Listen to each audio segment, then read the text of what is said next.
Welcome to Facing Inward, where patient experiences become shared wisdom. This podcast is a space for candid conversations with patients, caregivers, and healthcare professionals who believe that every story holds the power to heal, educate, and inspire change. Whether you're navigating your own health journey or seeking to better understand the human side of healthcare, you belong here. And now your host, Melissa Carter. Jeffrey Epstein, Peter Nygard, Sean Diddy Combs each have been involved in high-profile legal cases related to allegations of sexual misconduct. Epstein faced charges of sex trafficking involving underage girls before his death in 2019 while awaiting trial, and his alleged list of clients has been talked about since. Nygard has been charged with sex trafficking and racketeering, accused of exploiting women and minors. Combs is currently facing multiple civil lawsuits alleging sexual assault, trafficking, and abuse. These cases have drawn attention to issues of power, influence, and accountability in the legal system, but less often highlighted are the voices and experiences of the alleged victims whose lives have been most directly affected. Now, this doesn't even include those who have their lives torn apart by sexual misconduct within their own homes. Well, that's where Dr. John A. King comes in. He's an author, storyteller, and a TEDx speaker who speaks on trauma recovery and identity restoration, as he himself has had experience with sexual trauma. John, I saw the interview you did in the documentary Stopping Trafficking, and there was a quote you said in there that I want to start with because I think listeners will be angry by the end of this podcast. And your quote was, "It would be really nice if someone is pissed off on my account."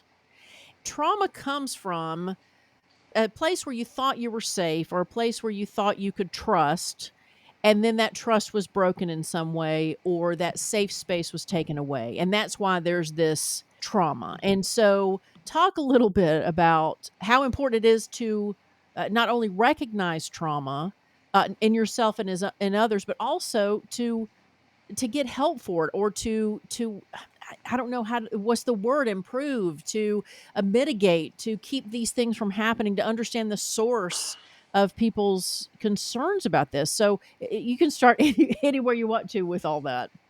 Wow, that's big. That's nice. Um, I think that part of what we've got to admit to is the fact that trauma is just an everyday reality. There is no such thing as a safe space. So in your own life, what you have to be prepared to do is carve out that space for yourself regardless of if it's a dental surgery, if it's a doctor's office, if it's a workplace environment or in intimate relationships. You've got to be prepared to be able to define things that are acceptable and have conversations with others accordingly. It's funny, John, you mentioned that. Now, I know you have a doctor in theology, and a friend and I had a conversation about kind of the purpose of why we're here.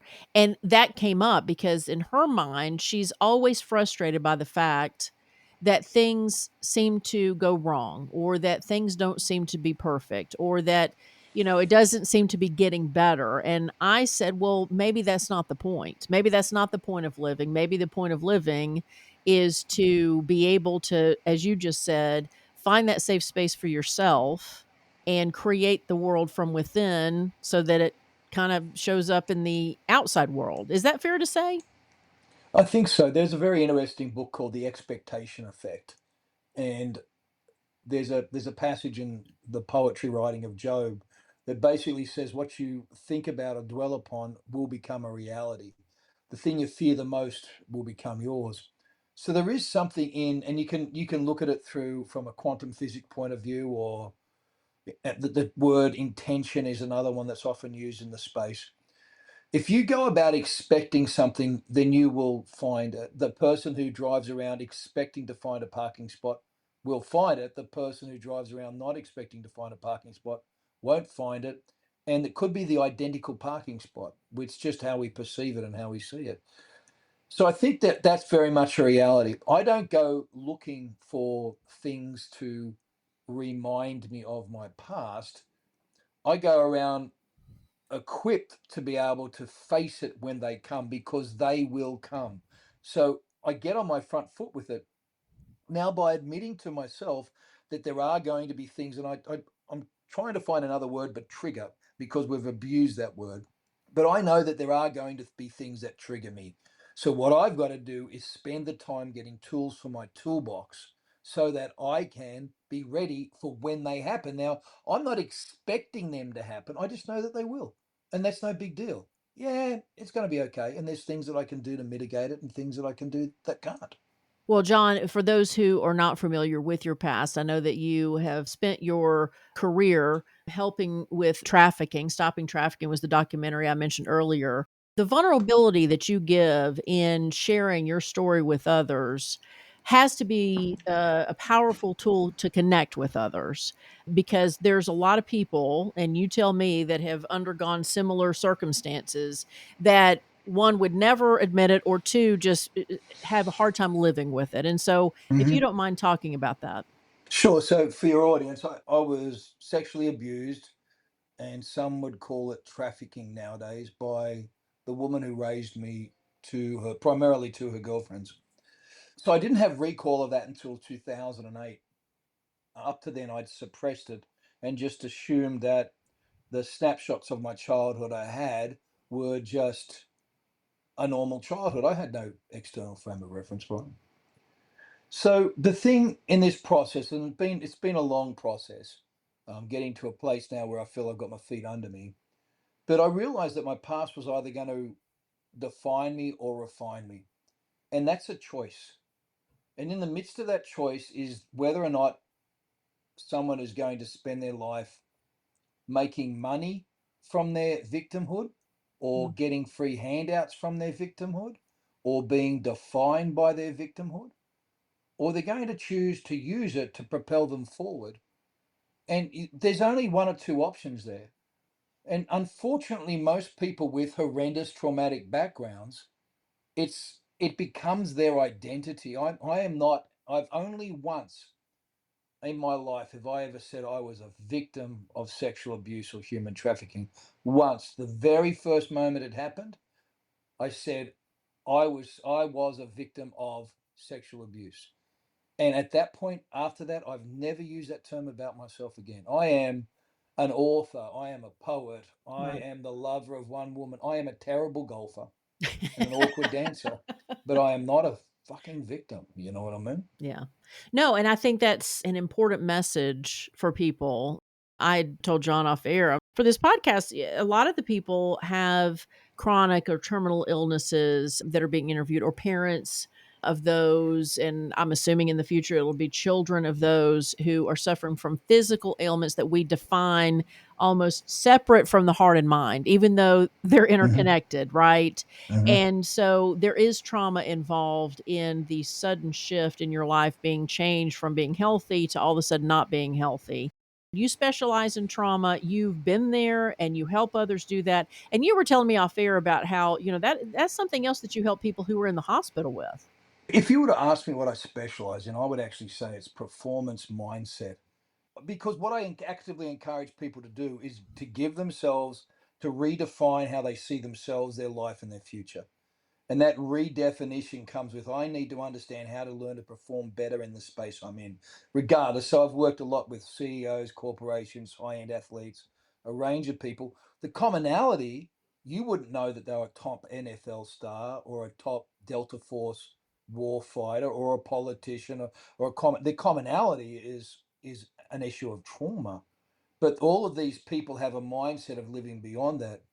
So when we talked about, you mentioned the hospital, and so one of the cases of abuse for me as a child is, I went to a dentist that was a sadist, and I didn't know he was a sadist or a pedophile.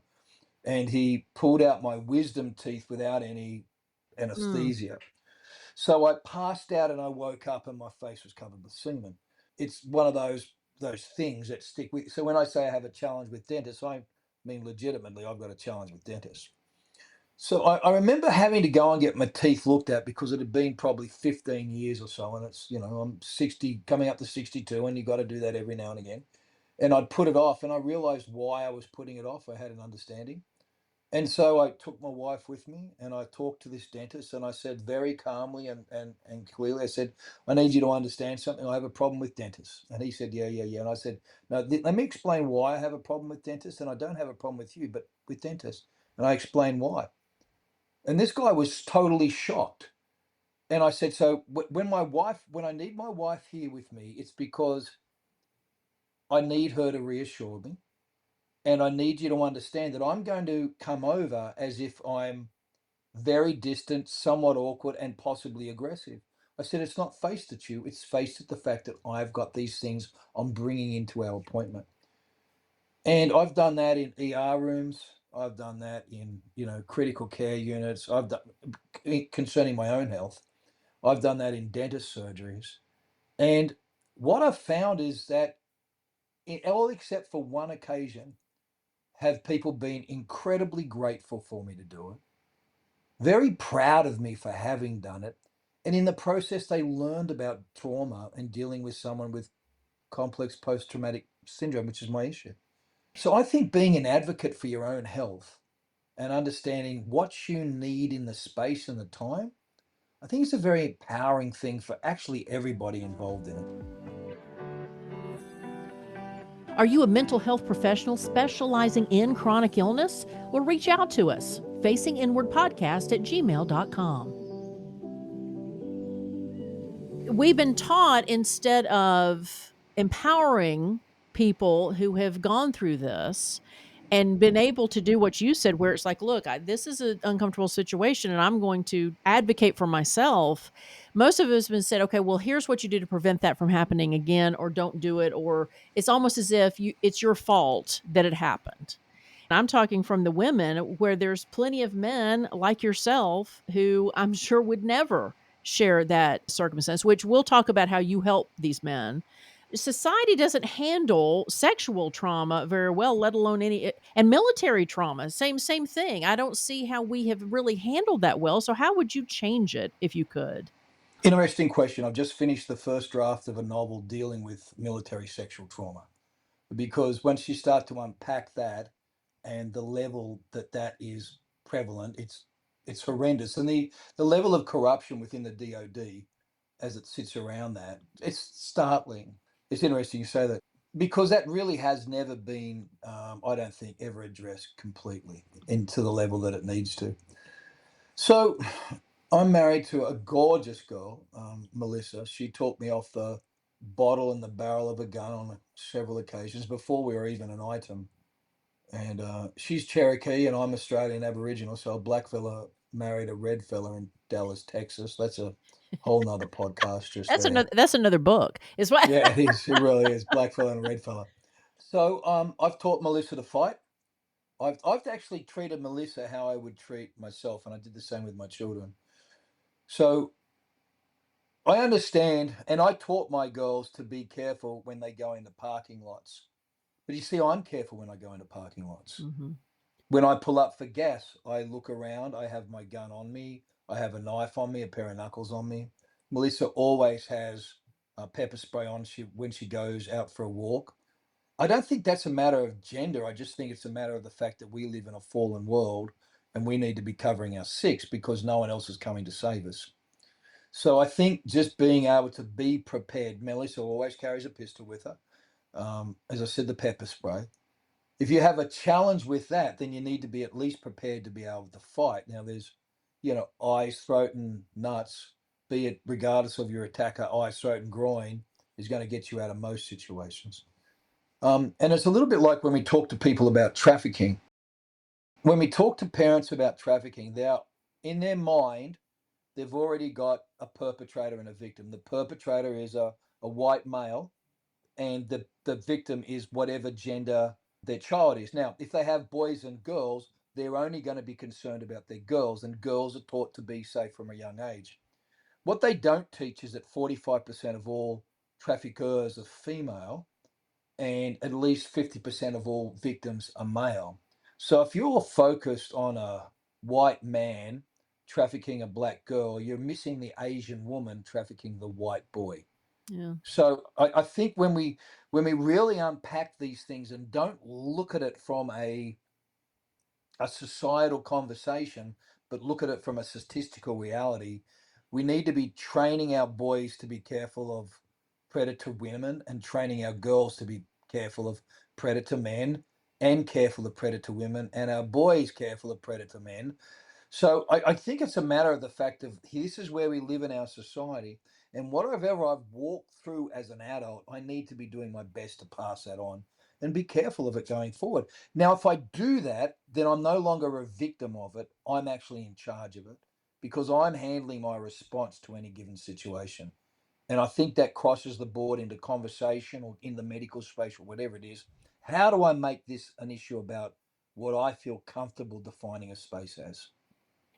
I teach my son. I have he's about to turn 11. Hmm. It's funny, when I was raising him, I did teach him about safety and telling us about if somebody's doing something in his family that doesn't make Hmm. him comfortable, to let us know, because sometimes I think some parents may dismiss the fact that things will be happening in their own families.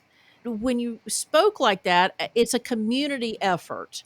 I like the fact that it's not just targeting girls doing something wrong, because it seems like that's been the conversation. For instance, with the Epstein case, Uh-huh. so I've been frustrated because I feel like people have been focused on the politicians involved instead of actual stories of what these Yeah.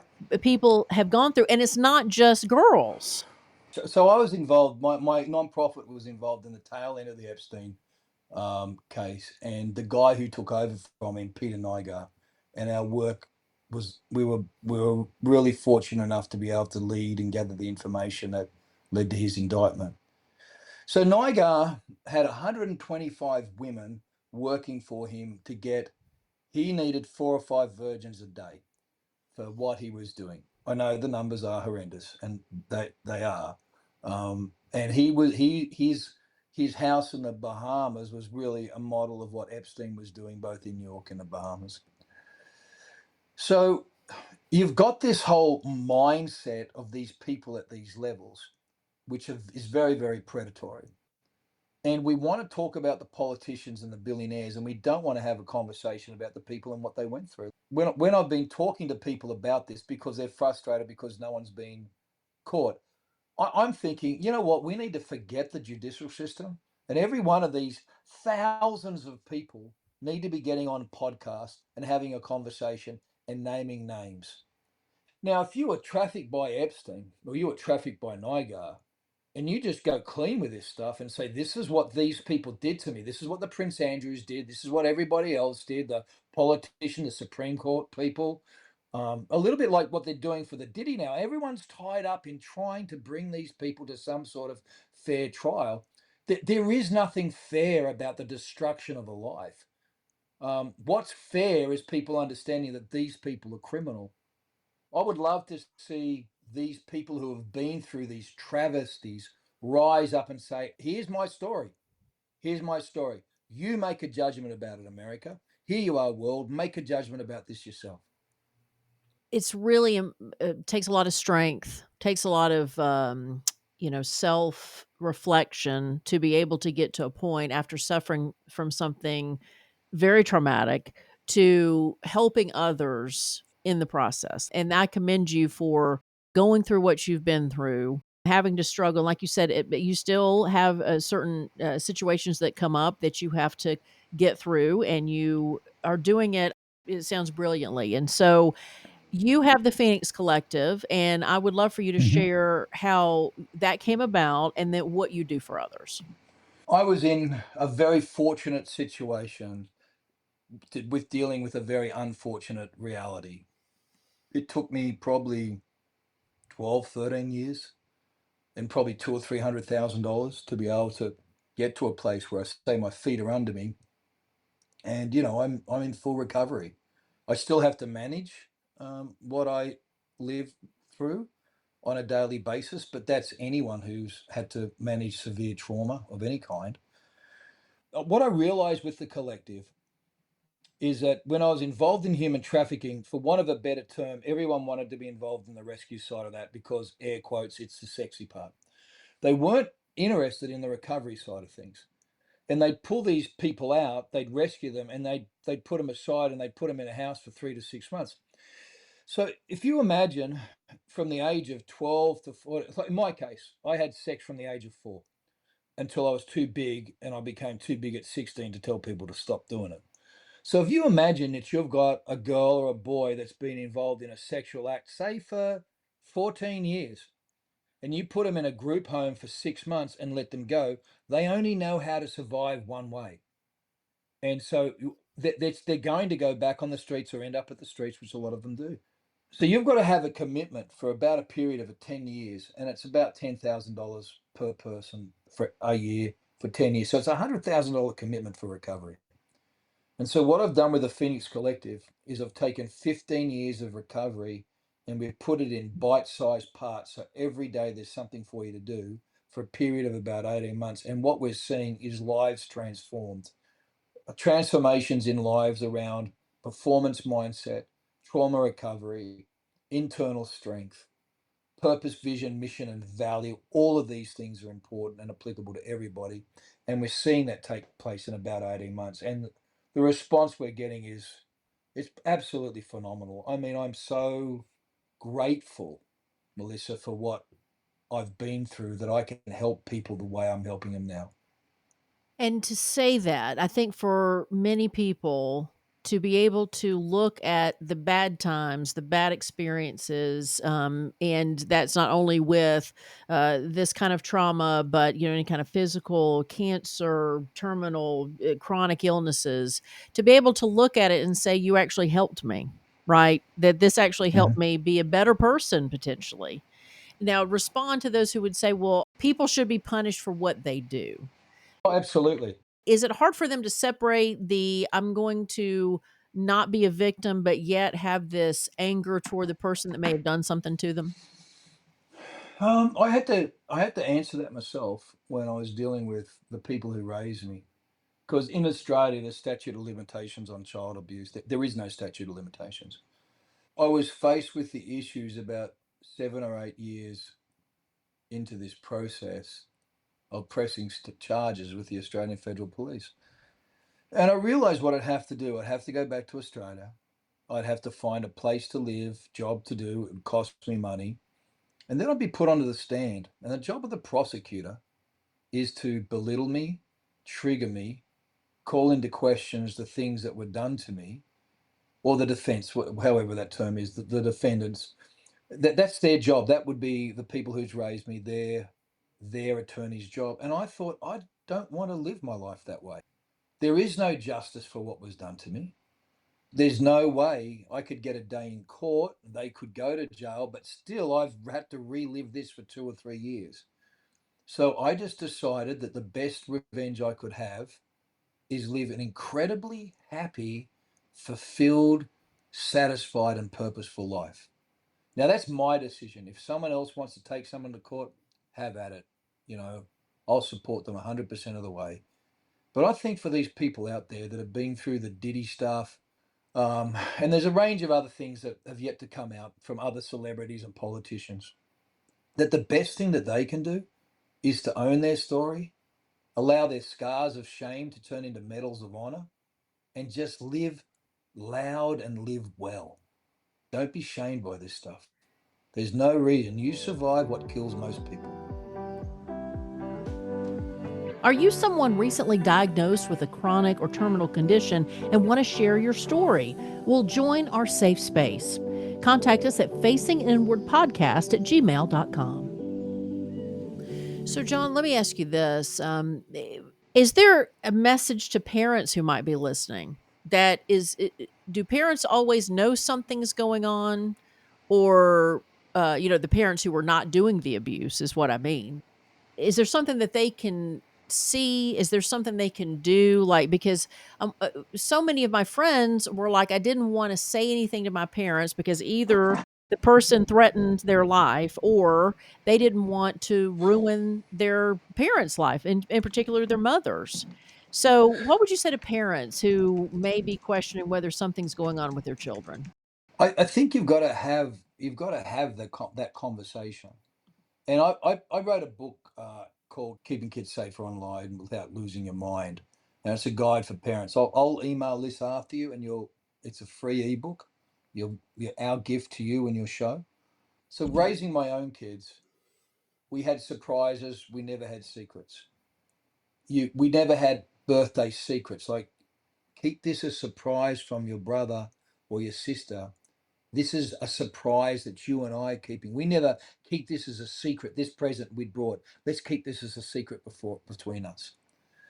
If we'd gone to do something special, it's like, well, let's make this a special thing that we talk about with you and me and mummy. Okay, we're going to keep it.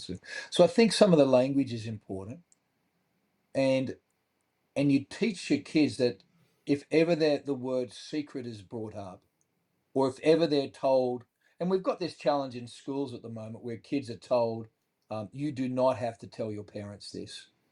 You have sovereignty and right over your own body, your own thing, and that's a very dangerous thing to start to instill in them, because that'll flow over into every other aspect of their life, and it ends up being extremely traumatic.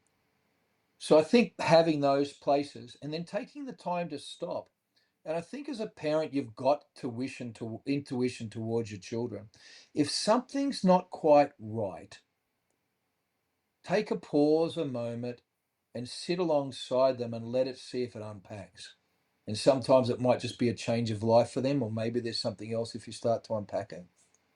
I know one night I got woken up at 3 a.m. with an overwhelming urge to check my daughter's cell phone.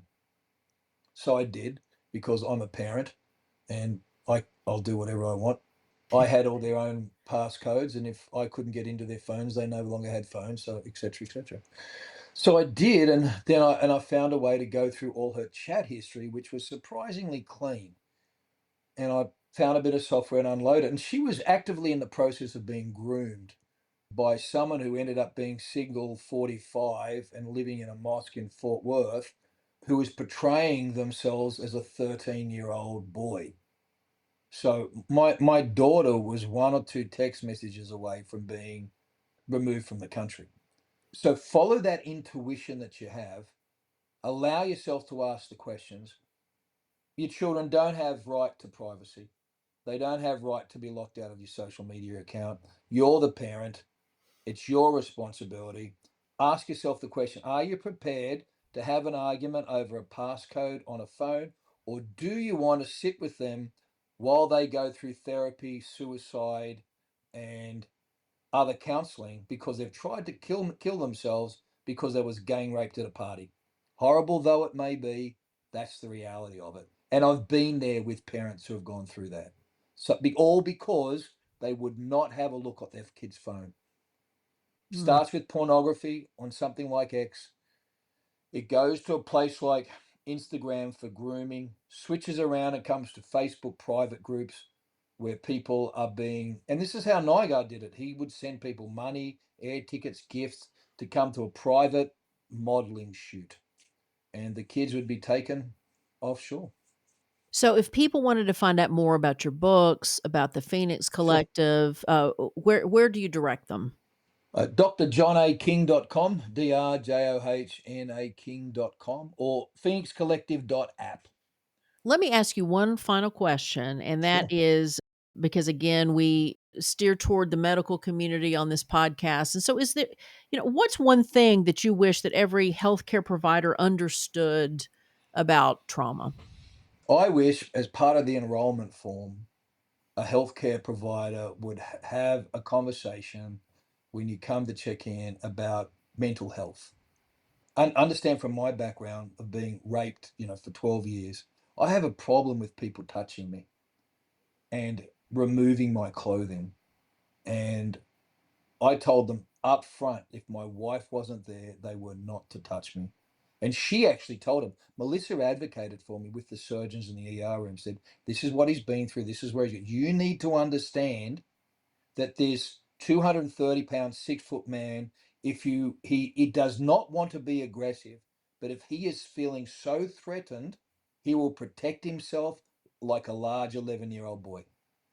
And once they understood that, and once they heard that, they have the skills within to be able to help mitigate a range of situations. Now, when we come down to healthcare, they want to know our blood pressure and everything else. They don't ask any questions about mental health whatsoever. And the easiest thing on their enrollment form is to ask that question: are there any mental health issues that we need to be aware of? I'm claustrophobic, I'm anxious, I'm depressed, I suffer from complex post-traumatic stress. I think that's a very simple single line ticker box on any enrollment form. Facing Inward is an extension of my book, Facing Inward, available anywhere books are sold. This podcast is a production of Wanging Dude Publishing, all rights reserved. Thanks for listening.